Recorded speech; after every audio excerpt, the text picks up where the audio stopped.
Gracias por su asistencia. Esperamos que poco a poco la gente vaya integrándose. Algunos van saliendo del trabajo y otros pues en el tráfico, como es ya costumbre en Jalapa. Les doy la más cordial bienvenida a ustedes y la más cordial bienvenida a los ponentes en este día y a los presentadores, y sobre todo al maestro Romeo Cuervo, que presenta su libro. Muchas felicidades, maestro. Gracias por estar aquí.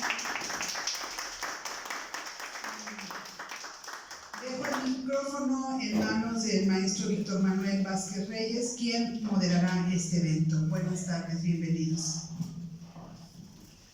Muchas gracias, maestra. Muy buenas tardes, agradezco su asistencia. Y maestra Dinora Velázquez Morales, muchas gracias por el espacio y las facilidades de hacer este tipo de actividades por parte de la Academia Mexicana de la Educación, sección Veracruz. Hoy vamos a presentar el libro Hacia un nuevo normalismo, regeneración del normalismo mexicano, del maestro Romeo Cuervo Telles. Maestro, muchas felicidades, es un gran texto, un gran esfuerzo también, ya que es un libro pues, autopublicado y gestionado por él y su esfuerzo, su trabajo. Gracias. Hoy quisiera que comenzáramos a escuchar los comentarios del maestro Óscar Vázquez Juárez, quien es docente y ha ejercido la cátedra en diversos municipios y regiones del estado de Veracruz, siempre comprometido con la enseñanza. Ya tiene varios años trabajando en esto y creo que es un tema que nos puede ayudar a esclarecer un poco y también a comentar acerca del libro que hoy tenemos en nuestras manos. Maestro, adelante. Muchas gracias.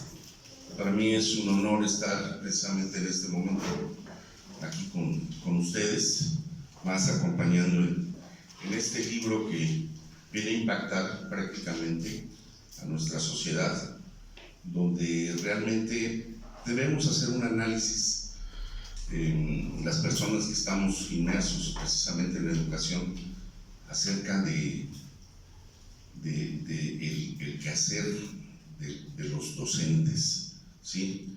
En este libro nos habla de hacer una propuesta curricular precisamente para el cambio, ese cambio que necesitamos los maestros, donde debemos atacar esta juventud que está tan cambiante, no es la misma de las épocas anteriores, y por lo tanto estas generaciones van avanzadas, hasta cierto punto adelantadas con los maestros. Entonces, en ese sentido tenemos que ir nosotros a alcanzar y rebasarlos para poder atacar precisamente una de estas situaciones, ¿sí? Leía yo precisamente el libro, y para mí es realmente llevarme de la mano a todo mi trabajo que he realizado por más de 30 años de servicio que llevo en educación básica, y es precisamente donde veo que personas como él son las que nos van a llevar a un cambio donde en verdad impacte en los jóvenes, porque más allá de cambiar a los maestros, precisamente el propósito de cada maestro es llegar a los alumnos, y es precisamente el momento donde estamos tan inciertos los maestros hacia dónde vamos, hacia dónde dirigimos, y esta propuesta de hacia un nuevo normalismo creo que es el punto que nos puede llevar a cambiar precisamente la sociedad a la cual queremos lograr, ¿sí? Algo que toma en un punto determinante en el libro es precisamente donde hace una diferencia entre una sociedad avanzada y los pueblos que hay en México. Es un México dividido, ¿sí? Y lo vemos en la sociedad. Podemos hablar de Jalapa y vemos que en Jalapa las diferencias que existen. Claro, es un tiempo donde todos debemos de ser inclusivos y demás, pero hay un parteaguas precisamente ahorita con este nuevo modelo educativo mexicano, ¿sí? Donde precisamente a donde llega es a nosotros los maestros, que estamos frente a grupo y que nos estamos enfrentando todos los días precisamente a problemáticas tan fuertes que está generando la sociedad, ¿sí? Les recomiendo el libro, realmente es un análisis que hace y que nos lleva precisamente a reflexionar nuestra práctica docente, y esta propuesta se me hace muy motivadora para llevarla a cabo más adelante a estos próximos maestros, próximos profesores de los diferentes niveles. Y bueno, un aplauso para el maestro, un excelente trabajo. Gracias.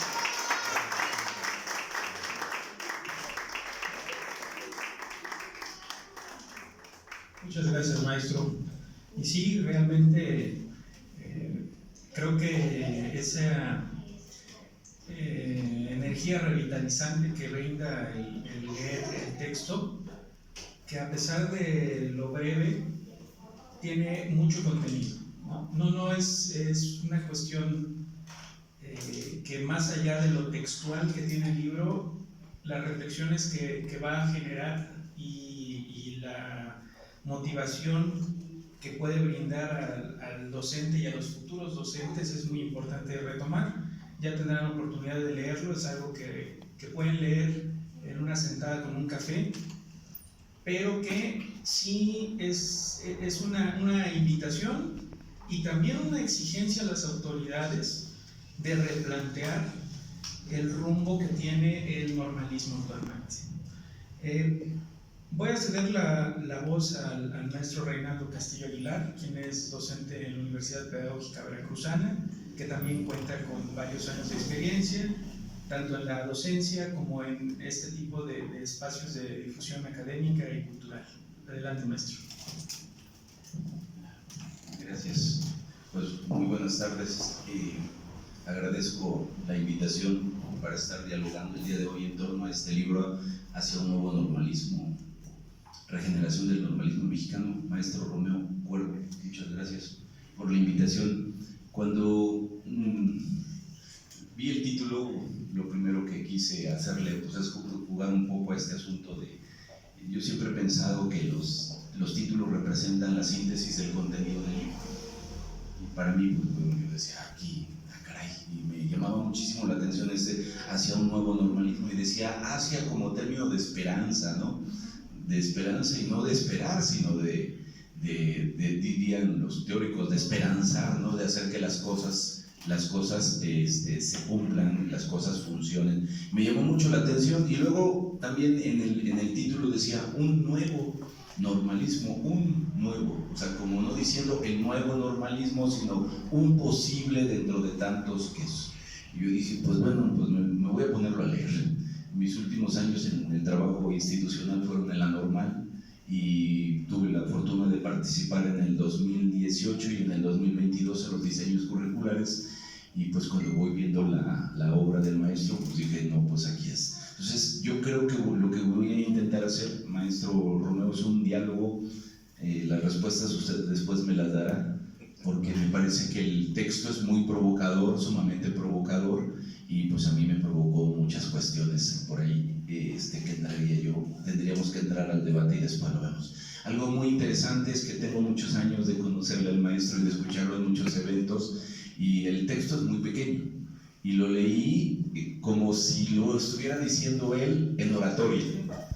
Esto es algo que nunca me había pasado. Yo estaba leyendo y sentía que él me lo estaba declamando por la voz que tiene y la forma, ¿no? Es un orador nato indiscutiblemente, y cómo aquí pasó un asunto muy curioso. Pocas veces uno conoce a los autores del libro, ¿no? Y uno presenta o lee un libro y pues dirás cómo habla, pero se los juro así que yo lo leía y desde cuenta que el maestro lo veía yo aquí en la academia parado como siempre, levantando la mano y pidiendo la voz para externar lo que tenía que externar. Así es que fue una lectura muy interesante, porque haga de cuenta que me lo platicó maestro, no lo leí. Bien, tiene una estructura muy sencilla. El maestro, bueno, primero el libro habla de su trayectoria académica, todo lo que ha hecho. Aquí, por cierto, nos queda bien claro este tema de la formación de la educación permanente, que consiste en aprender, diría Edgar Faure, que consiste en aprender a aprender, en aprender a desaprender y en aprender a reaprender de acuerdo con el devenir social. El maestro, sin duda alguna, en su trayectoria, pues no creo que lo haya hecho como para validar y decir desde aquí lo digo, no necesariamente, sino mostrarnos que habla con conocimiento de causa. Y ya de ahí viene una apretada síntesis de qué se trata este asunto, ¿no? De la problemática de la educación nacional, y de ahí viene un apartado de cómo enfrentarla, superarla, y una fundamentación histórica, y hasta llegar a una propuesta que él hace de un posible plan de estudios. Entonces, cuando yo me puse a leer cada uno de estos aspectos, pues en el primero que me detuve fue en esta de la fundamentación histórica. El maestro pues tiene evidentemente una sólida formación, un conocimiento del devenir histórico de la educación en este país, y cada uno de los elementos pues sin duda alguna los va marcando. Y en esto, por supuesto, él vierte su siempre postura crítica del asunto, y es una cuestión muy, muy interesante. A mí me encanta la forma en que plantea, por ejemplo, este tema del capitalismo y el consumo y todo lo demás, y me hizo recordar esa falacia. Él por supuesto, yo la voy a decir integrada a la falacia de la modernidad, él por supuesto la despliega ampliamente, y una de las grandes falacias que tenía la modernidad era su pretensión, su creencia de que a mayor producción, mayor consumo, y a mayor consumo, mayor felicidad. Y pues sin duda alguna el maestro lo plantea claramente, de que esta idea de modernidad y este capitalismo nos vendió la creencia de que íbamos a lograr ser felices, y pues definitivamente no hay tal felicidad. Y en este planteamiento que le llama, en el apartado que le llama realidades de hoy, ahí es donde lo desarrolla claramente. Y él no está peleado, a pesar de la edad, y lo digo porque lo conozco y lo tenemos aquí enfrente, él no está peleado entre estas cosmovisiones, no hay una disputa para él, sino de integración entre estos Méxicos que conviven, el México prehispánico, como él lo llama, el México español. Yo ahí tendría mi duda, ¿por qué no incorporó la tercera raíz?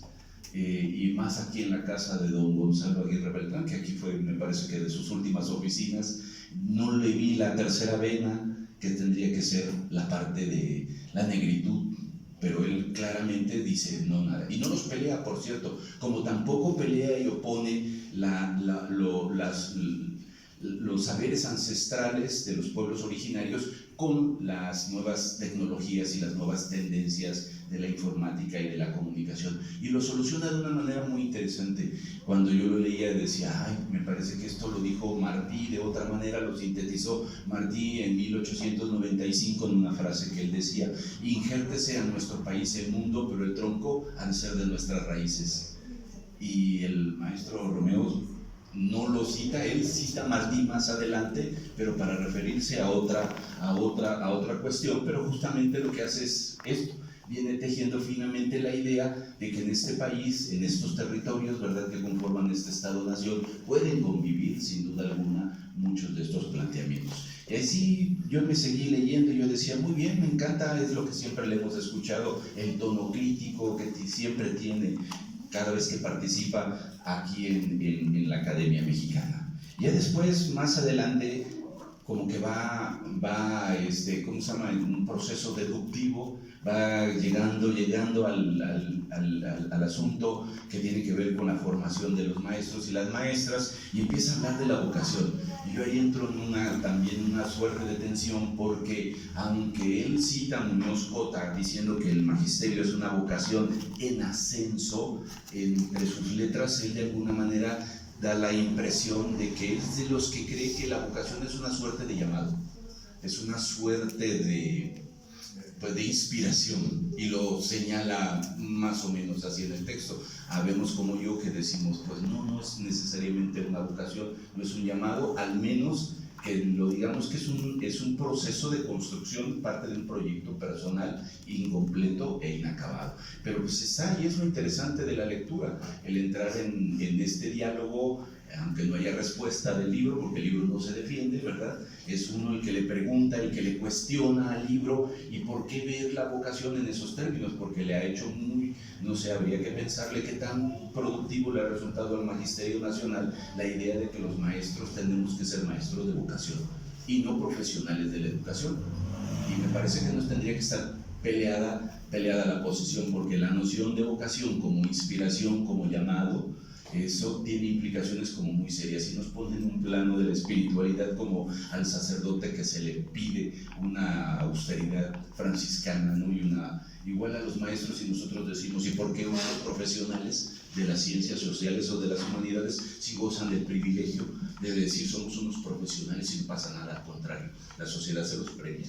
Entonces aquí hay un debate muy interesante, y bueno, pues sin duda alguna él evoca a los grandes maestros que han pasado por siglos en este país, y sin duda alguna pues también lo traiciona su regionalismo y su postura huasteca, y salen a relucir, por supuesto, los maestros de la Huasteca.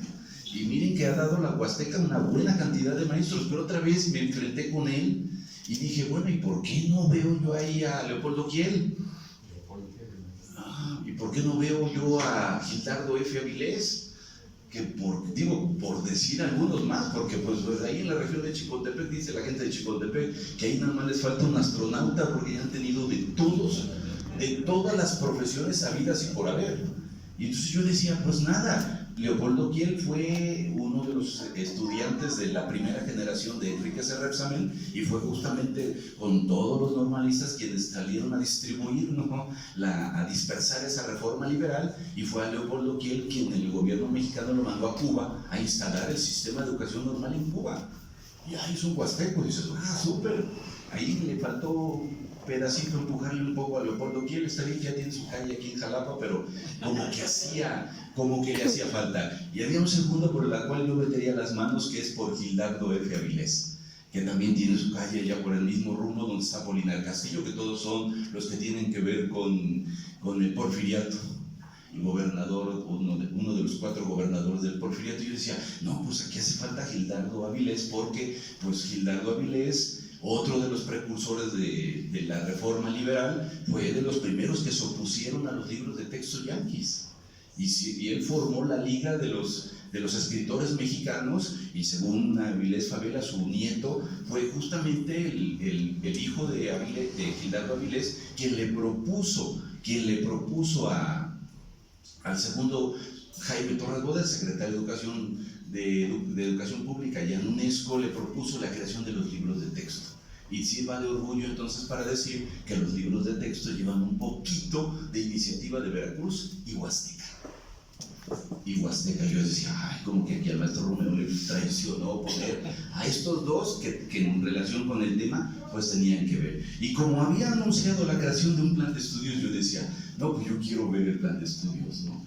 Y pues nada, me encuentro con una lista interminable de decir yo, ¿cuándo va a terminar? De 77 asignaturas. Él llama asignaturas. Hoy en el campo curricular la palabra está en desuso.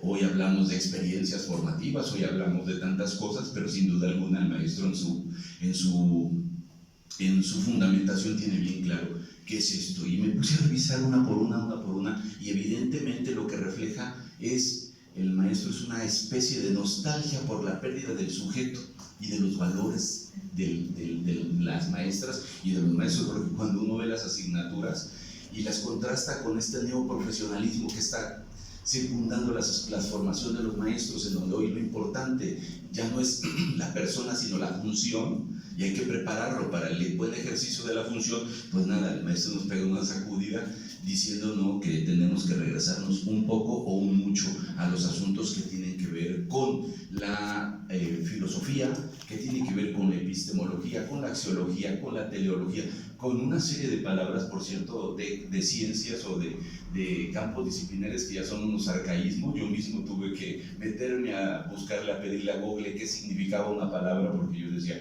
en mi vida la había yo escuchado.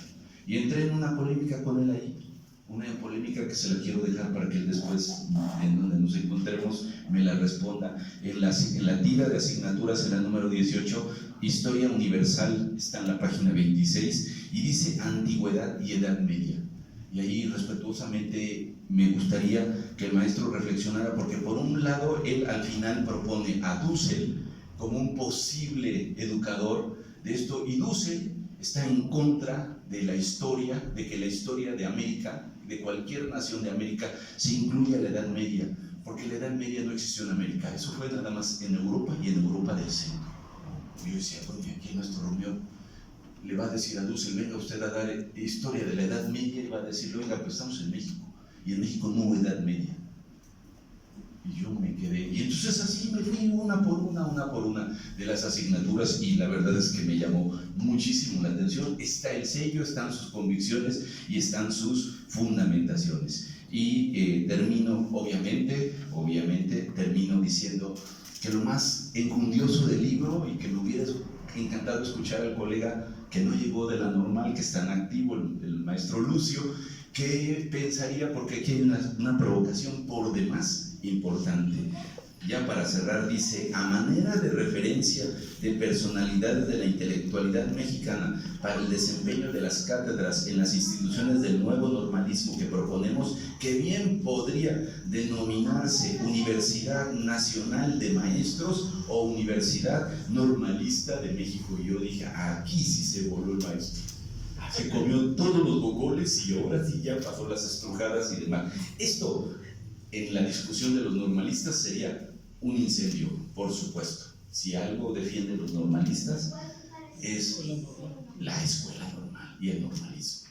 Y llamarle universidad normalista nunca sería un atentado para ellos. Ya lo intentó hacer doña Elba Ester Gordillo, diciendo que las normales tenían en un plano diferente, capitalista, neoliberal, de reducir la formación de las maestras y los maestros a técnicos, ¿no? Pero esto sería darle un giro a uno de los proyectos nacionales que le han dado no solo identidad al magisterio, sino a la patria.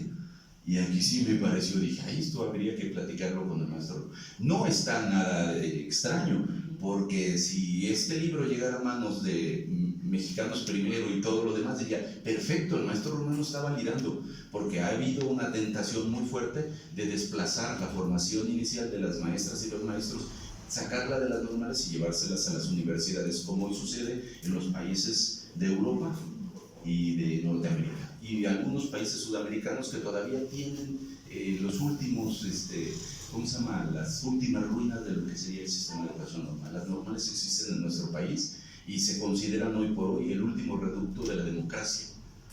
Y aquí me parece que es muy, muy, muy polémico. El maestro tendrá sus razones y quizás ahora que terminemos, pues ahí estarán escuchando. Y por supuesto, ahí viene una lista de gente universitaria de altísimo nivel que también sería contradictorio del asunto de aquellos donde dicen los expertos en la formación de niños y de niños y adolescentes y jóvenes en este país somos las maestras y los maestros. Los especialistas pueden opinar y nada más. Así es que a mí me ha provocado unos vaivenes muy interesantes la obra, y yo seguro estoy que quien la lea, sin duda alguna, se va a sumar a este asunto. Yo le felicito, maestro, por lo atrevido, obviamente por lo valiente, intelectualmente hablando, de su postura.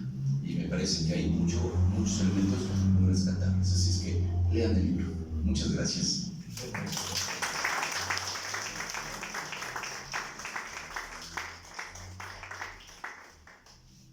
Bueno, pues es una muestra de lo que les comentaba hace un momento, que esa invitación a la reflexión Y bueno, en este caso el debate que puede ser bastante acalorado y sumamente importante para, si no llegar a un consenso, sí por lo menos replantearse la estructura actual y cuál pudiese ser una mejora de esa estructura.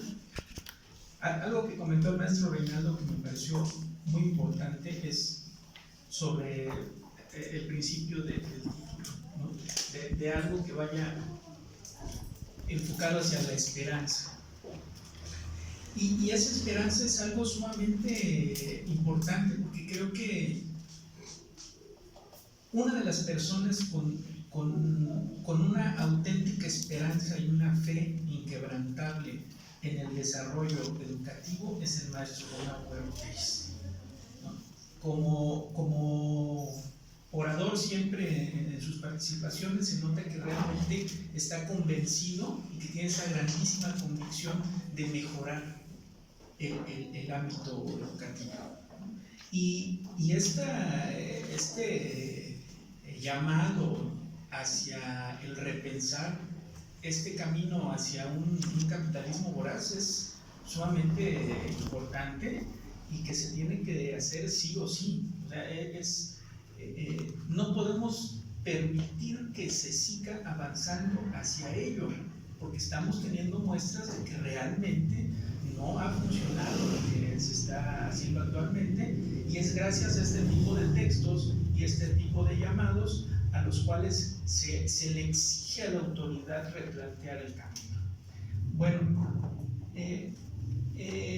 quisiera ceder el uso de la voz al maestro Romeo, a quien estimo mucho, admiro mucho, siempre me ha parecido una persona completamente coherente con lo que dice y lo que hace, y cómo se conduce.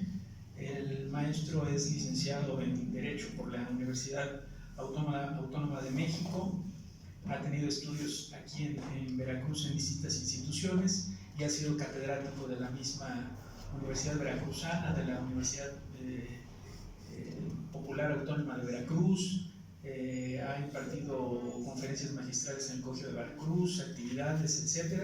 Bueno, un gran etcétera, pero creo que más allá de los títulos, es una persona completamente coherente con lo que dice, con lo que hace, y este texto es una referencia de que sus ideas trascienden más allá de lo que él piensa. Maestro, adelante. Bueno, muchas gracias, maestro Víctor.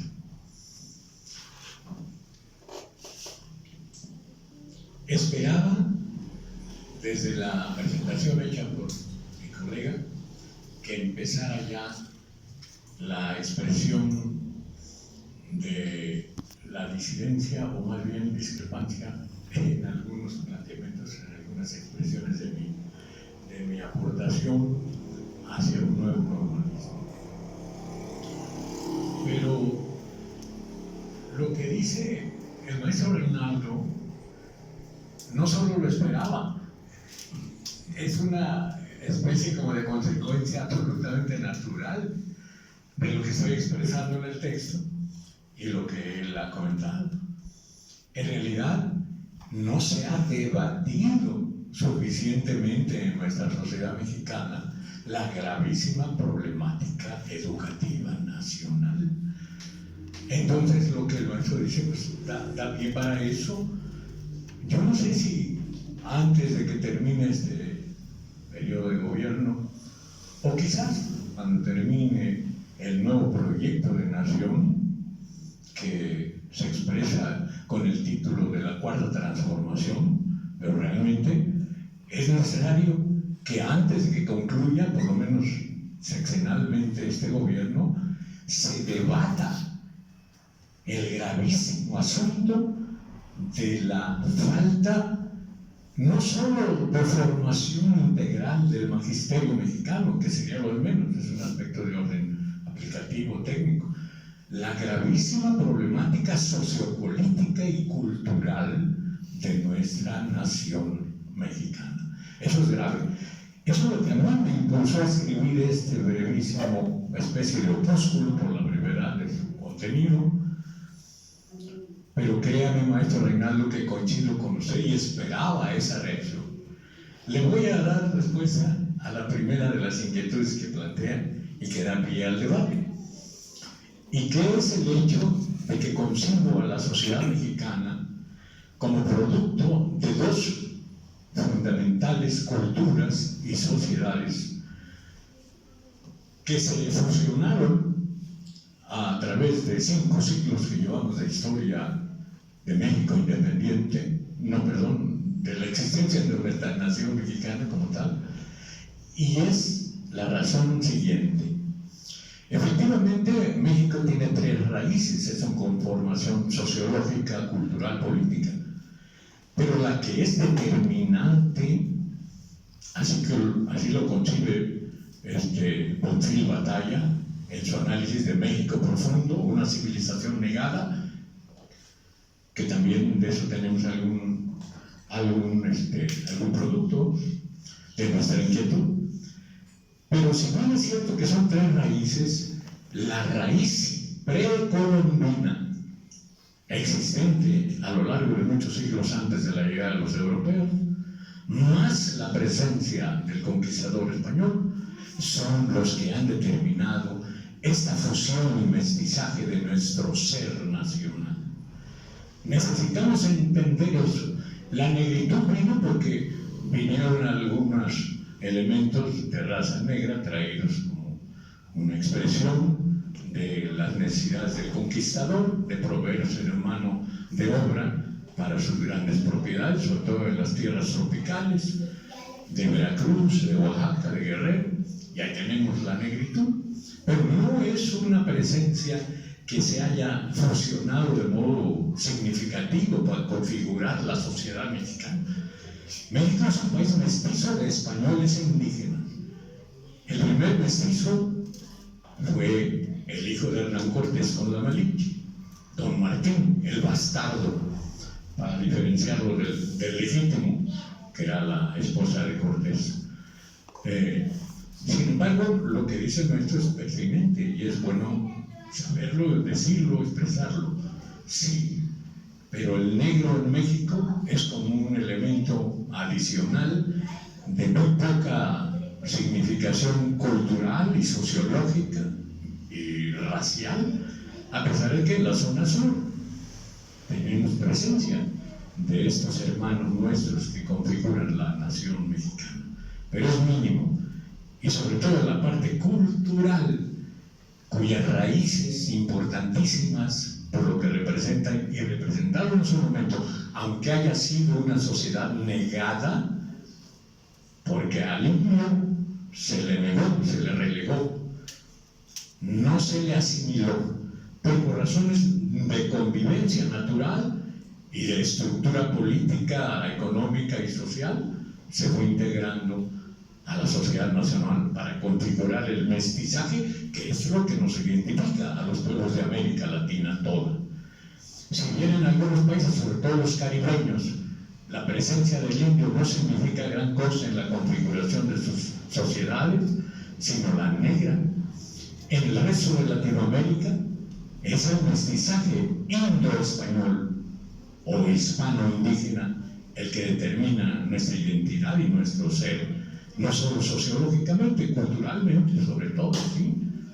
Hay mucho todavía que rescatar y que hacer presente para configurar una nacional más genuina, más auténtica de los pueblos de América. En algunos, por ejemplo, el mestizaje ha sido completo. El Paraguay, Chile, son países que completaron su mestizaje por razones geográficas y también políticas. Pero en México no ha sido fácil, tampoco en Bolivia. Y no es una pretensión, el mestizaje se va dando por convivencia misma de modo natural.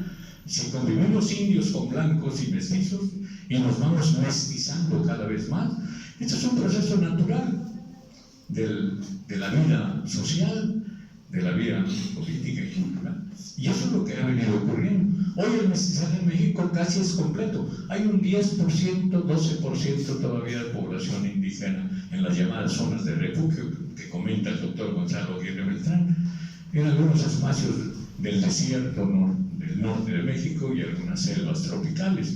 Pero en general, el mestizo mexicano es el poblador de México, es el poblador de nuestro espacio nacional, territorialmente hablando, desde la zona de Aridoamérica hasta Nicaragua, bueno, lo que antes era todavía Mesoamérica, y después fue México. En la independencia todavía fue México, casi toda Centroamérica.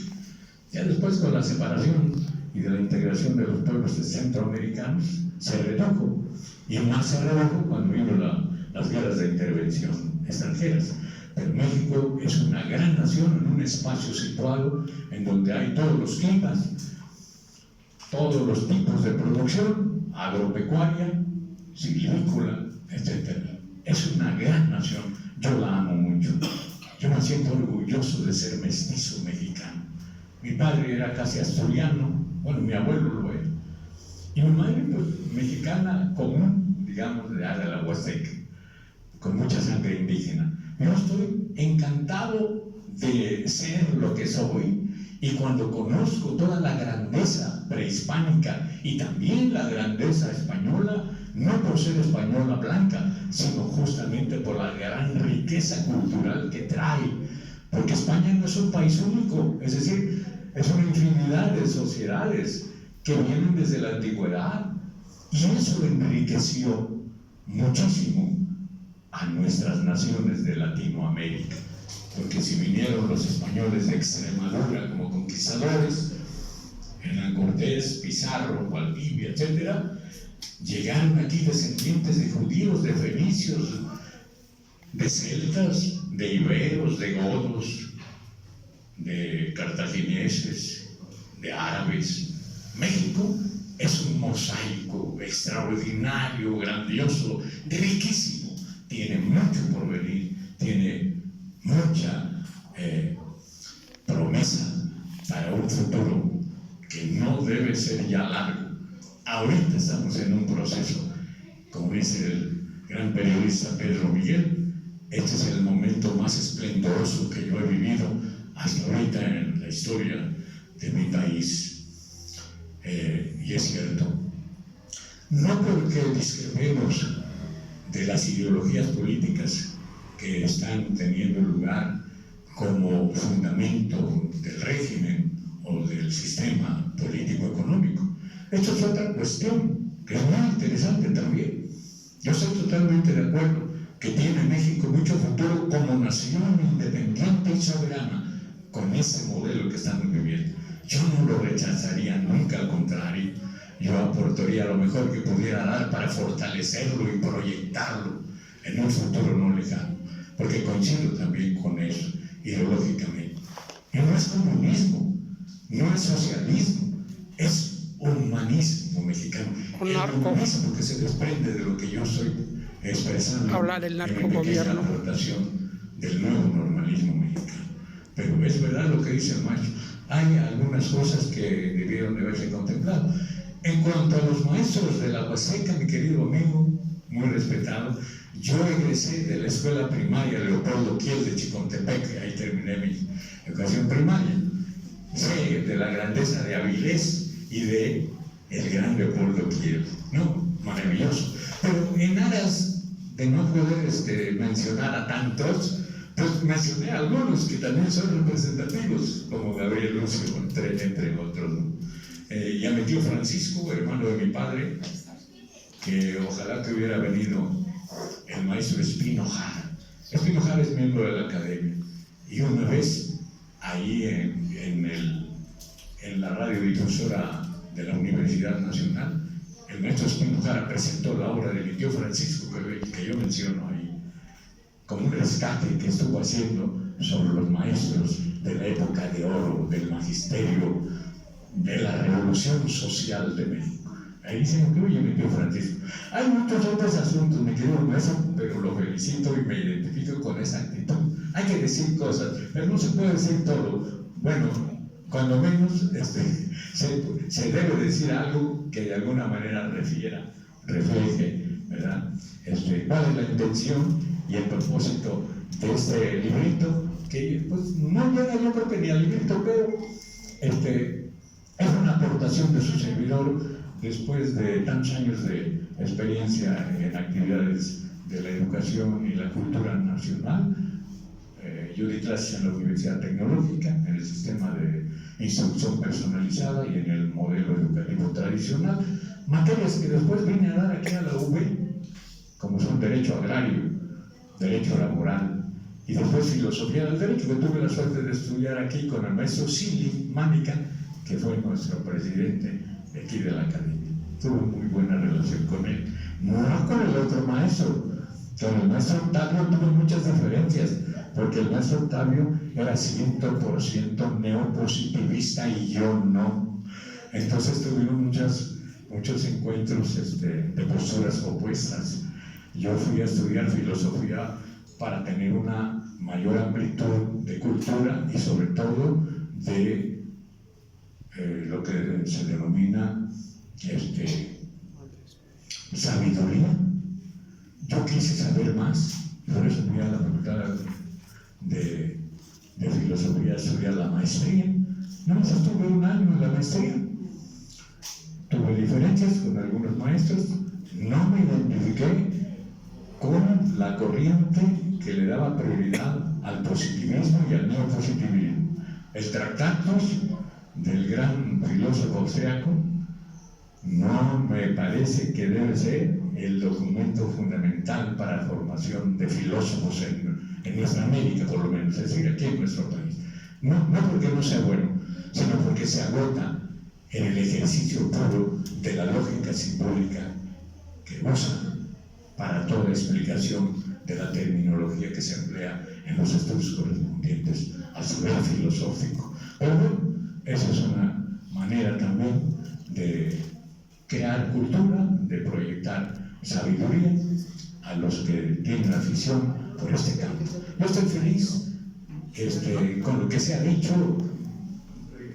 Yo cometo el error, no es la primera vez, la maestra Dinora lo sabe, que la vez pasada que presentaron un libro, les dije a los presentadores, porque yo siempre uso el micrófono, yo hablo mucho, y les dije, recordando la conocidísima expresión de René Descartes de el cogito ergo sum, pienso, luego existo, yo digo, hablo, luego existo, yo hablo hasta por los codos, aunque no siempre hablo certeramente, debo reconocerlo, pero en términos generales es como una tendencia, una actitud que me lleva siempre a hablar, no me callo.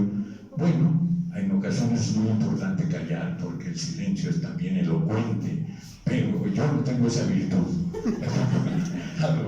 Muchísimas gracias, amigos, por todo.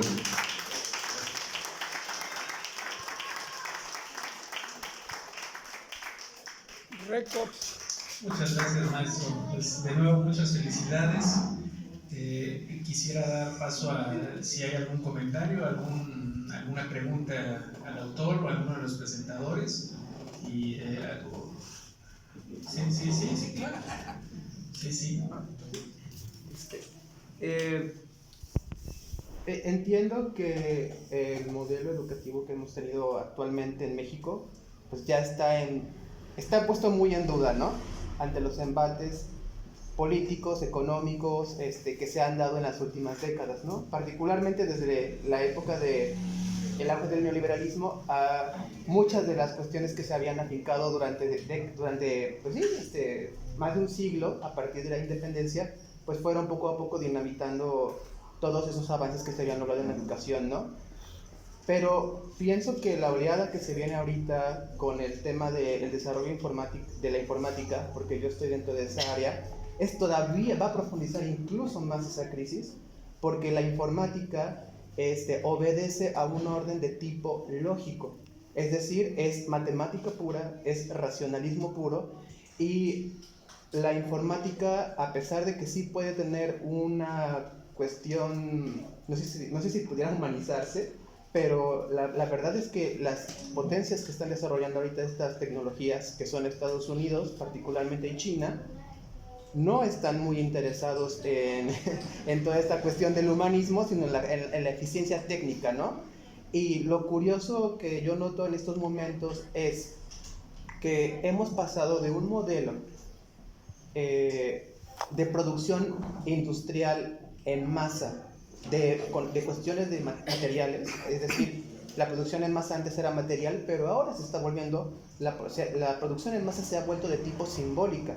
¿Por qué? Porque una inteligencia artificial puede producir imágenes en una velocidad asombrosa, puede producir hasta cuentos. Yo he creado literatura con inteligencia artificial y se ha vuelto algo más, se ha masificado. Es como el capitalismo ha pasado de una condición de tipo material a una condición de tipo inmaterial, de tipo simbólico, o sea, más bien de tipo a nivel de cuestiones de ideas, pensamientos, conceptos.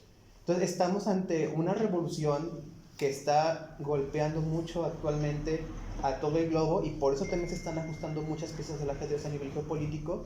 Y entonces, ¿dónde entra México? Porque lo que yo veo particularmente es dentro de las academias, en el ámbito gubernamental, en el ámbito de la reflexión, veo que el tema no es de interés.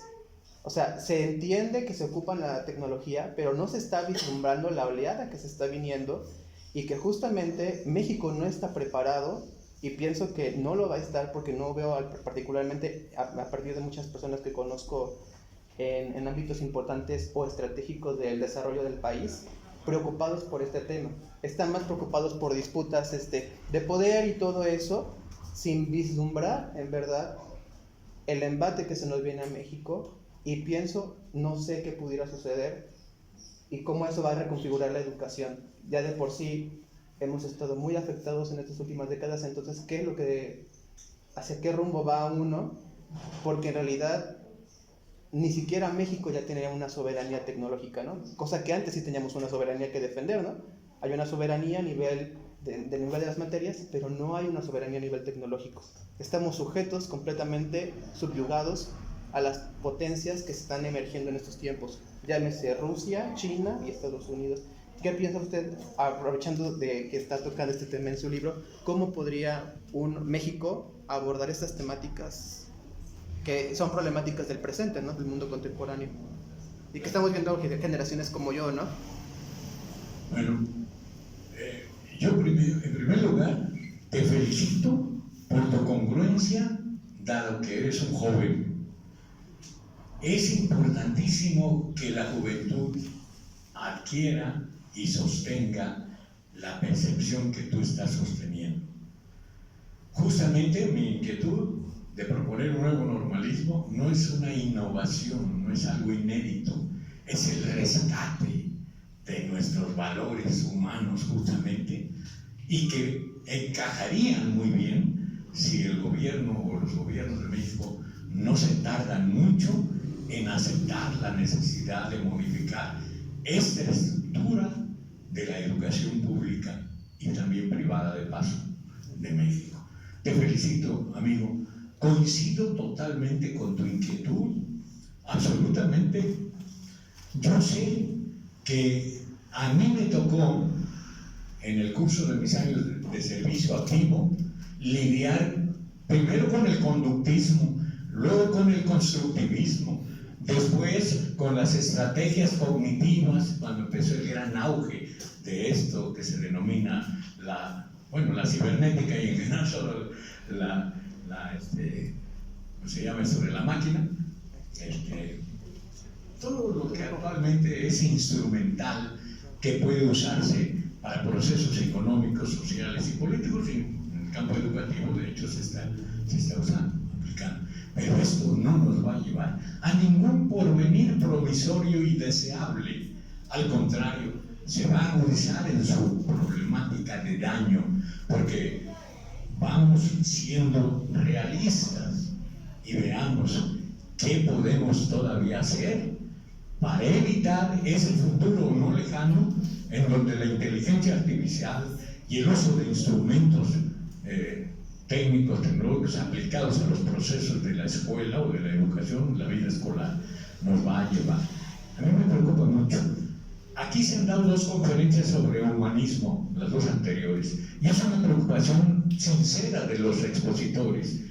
O nos humanizamos, o no sé en qué términos va a ocurrir, descarto el apocalipsis, pero algo de ese tipo o signo amenaza el futuro de México con estas situaciones horribles que estamos viviendo. Los niños están por completo enajenados, no aprenden, están totalmente confundidos, están llenos de aspectos de orden aplicativo, práctico, técnico, pero no hay conciencia, no hay conocimiento de la verdad, de la realidad, no hay saberes en las escuelas. Eso es lo triste, y por eso propongo un nuevo normalismo, porque quiero volver a los tiempos en que cuando yo era niño en mi escuela rural de allá de Ixhuatlán de Madero, cantábamos esa canción que viene ahí que dice: niños, guerra a la ignorancia. La ignorancia es el error, será el lema de la infancia: justicia, verdad y Dios.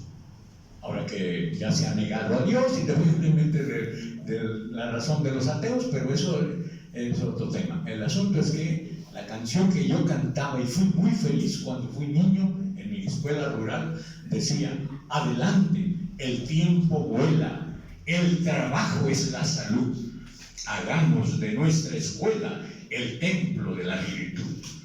Es hermoso pensar en que si una vez tuvimos una época de oro brillantísima, entre la década de 1920 y 1940, México vivió la etapa más espléndida de su cultura y su educación, y eso en la actualidad ya está acabado. Por eso es necesario que haya inquietudes, y bueno, por mí no queda. Yo sé que esto puede ser un poco para algunos medio descabellado y para otros medio audaz, pero carente de mucho sustento. Sin embargo, a pesar de todo, sostengo esta posición como un aporte, me explico, como una opinión, una posición sobre la grave realidad educativa y cultural de nuestra gran patria mexicana.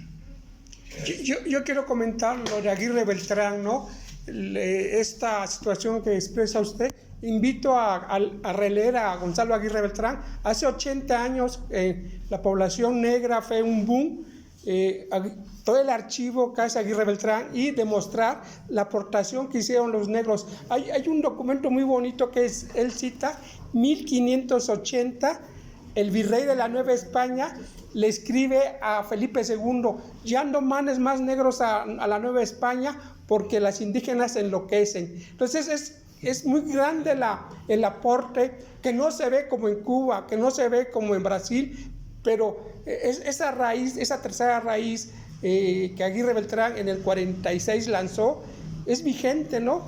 Ya estamos tan mezclados, pero en México llevamos un negro cara mexicano, ¿no? Y no un negro pasado, sino un negro genético.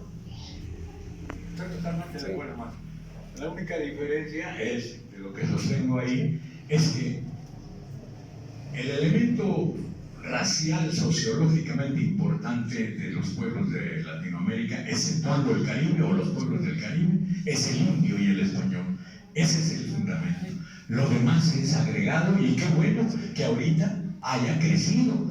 Ahorita no solamente se está tratando de rescatar los valores de la cultura prehispánica e indígena, sino también los elementos culturales de la raza negra o de la población negra, para ser exacto. También se está haciendo. Ahora se habla de los Afromestizos, afrodescendientes, afromexicanos. Qué bueno, porque son nuestros hermanos y forman parte de nuestro ser nacional como sociedad, como población. Pero bueno, ya lo dijimos, no es que no importen, y son muy importantes porque enriquecen. Cuando se pierdan las lenguas y se puedan abolir las distintas razas que conforman el género humano, entonces sí va a colapsar la vida del ser en este planeta. Ojalá que yo sostengo que la diversidad enriquece, en cambio la homogeneidad empobrece a las naciones y a los pueblos. Pero gracias, maestro, coincidimos, o sea, tu preocupación es pertinente, es muy válida según mi aprecio. Gracias. Gracias, maestro. Si no hay ningún otro comentario, me gustaría ya concluimos. Sí. Aquí hay otra comentario, otra pregunta. Sí, buenas tardes, maestros. Mire, solamente compartir una experiencia. Yo soy maestra de telesecundaria, tengo 16 años de experiencia y hace un momento comentaban sobre vocación y ser un profesional de la educación.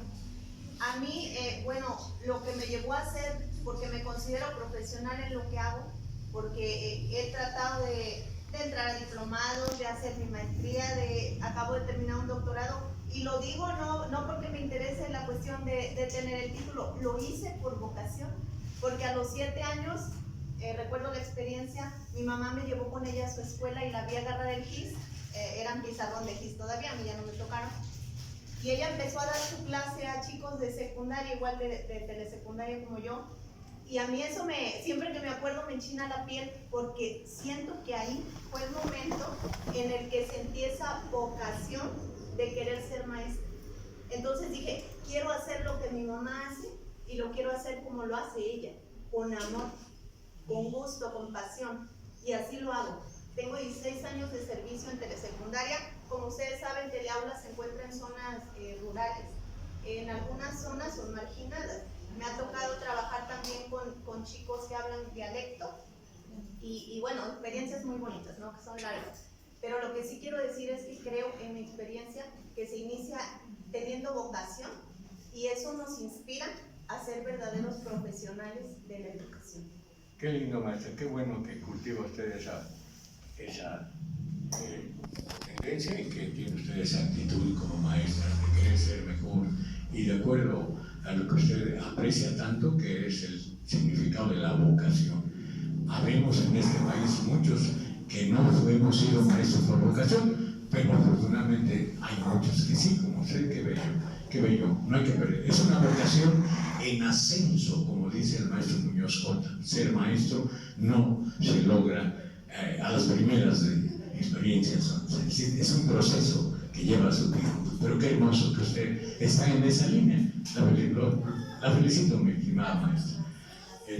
No sé si alguien quiera, porque antes de terminar, pero si alguien quiere hacer uso de la palabra, con mucho gusto, bueno, es que hacer de mi Bueno, pues regresando un poco a la última pregunta y para finalizar el evento, creo que precisamente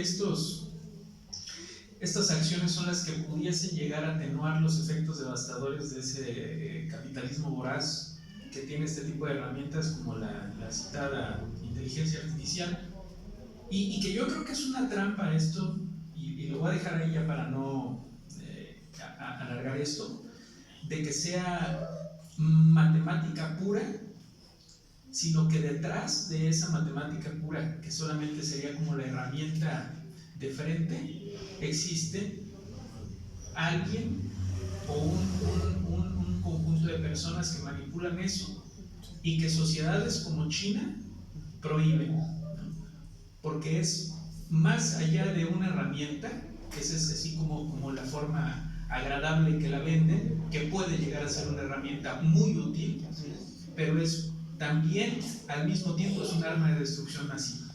Lo que comentaba el maestro Cuervo, yo sí he notado esa enajenación y esas deficiencias de atención y de aprendizaje por parte de los niños que están completamente entregados a este tipo de tecnología. Será para otra conferencia al respecto, creo que es muy importante. Y de nuevo, este tipo de acciones son las que pudiesen llegar a atenuar esos efectos, por lo menos a quienes les interese llegar a atenuar ello de forma personal o incluso a sus familias y personas cercanas. Y bueno, el maestro Romeo Cuervo y su familia hicieron el favor de traer alimentos para que convivamos y compartamos. Muchísimas gracias. Y bueno, pues quisiera entregar aquí a los participantes. El maestro Reinaldo tuvo que salir ya apurado, pero le voy a entregar una constancia al maestro Romeo Cuervo Telles.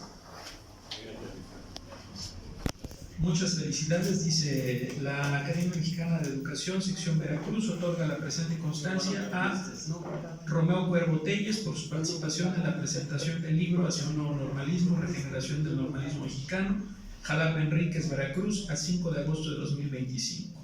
Firma la doctora Dinora Lucien Velázquez Morales, la presidenta actual de la Academia Mexicana de la Educación, sección Veracruz.